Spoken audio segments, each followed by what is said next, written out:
told me that it's all my fault. It would've been perfect all along. It would've been right and not another wrong. So what is up, guys? Welcome back to another video, and today we're going to be doing a tutorial. So without further ado, let's just hop in.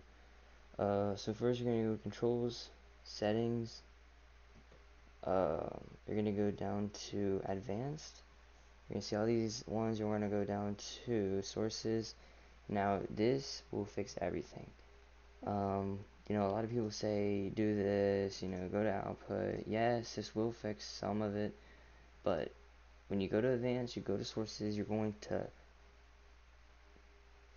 uncheck this box right here, and then click apply, and then OK.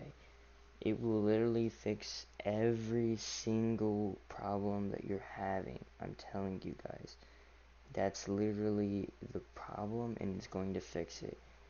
Now you can do other stuff like go to your stream or your video, your output, and go to streaming, recording, and stuff. It all depends on your internet base.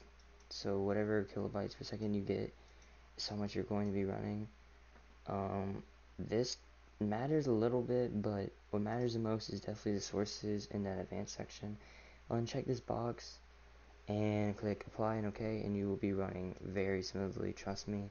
But if you're still lagging, it could just be the internet, bro. Yeah, that's just pretty much it. Have a good day, guys, and peace out, man. She told me that it's all my fault. It would've been perfect.